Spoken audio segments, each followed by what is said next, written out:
Apocalipse é um livro de decretos de Deus. Decretos para realizar a sua vontade, uma vontade estabelecida no seu coração como desígnio. Isaías 46, 9 e 10 traz a ideia exatamente dessa questão do propósito de Deus, do seu coração, que se torna um desígnio e ao final vem para nós como um decreto de Deus. Isaías 46, 9 e 10 diz: lembrai-vos das coisas passadas, desde a antiguidade, que eu sou Deus, não há outro Deus, não há outro semelhante a mim, que anuncia o fim desde o princípio, e desde a antiguidade as coisas que ainda não sucederam.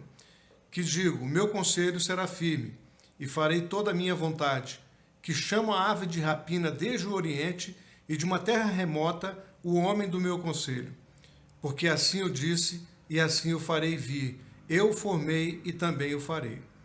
Então, esse texto de Isaías 46, escrito aproximadamente 700 anos antes de Cristo, traz exatamente essa ideia de que tudo que Deus pronuncia não deixa de ser, então, um decreto da sua própria vontade, do seu desígnio, do seu propósito eterno.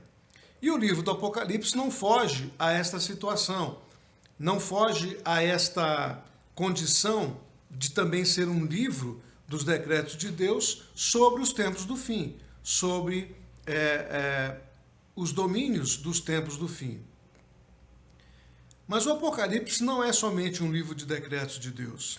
Ele é também um livro de salvação, de galardão e de juízo. O Calvário, ele está no centro do Apocalipse. O Calvário, a cruz, a morte de Jesus está no centro do Apocalipse, no qual a ira e o juízo de Deus se manifestam contra o pecado e recaíram sobre Jesus ali na cruz.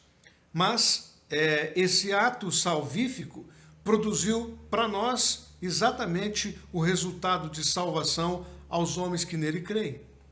Muito bem, dito isso, nessa pequena introdução, eu posso falar um pouquinho do apóstolo João, que está agora na ilha de Patmos, exilado pelo imperador romano Domiciano, isso aproximadamente no ano 90 da nossa era cristã.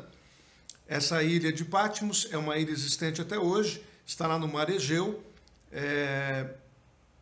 aproximadamente em frente ali da cidade, daquelas grandes cidades, das 7 cidades chamadas onde estavam as igrejas do Apocalipse, na direção reta ali em frente. Mas era uma ilha rochosa, cheia de uma vegetação também rasteira, com muitas rochas e muitas cavernas, aonde provavelmente João se abrigou numa dessas cavernas e teve as visões do Apocalipse. Isso aproximadamente no ano 90 da nossa era cristã, mas ele foi jogado lá pelo imperador Domiciano, porque era o último dos discípulos de Jesus e que não havia morrido.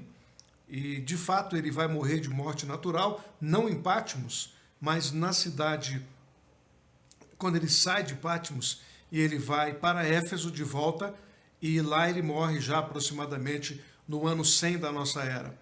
Mas o exílio de João na ilha de Patmos é praticamente para ele ser destinado a morrer lá.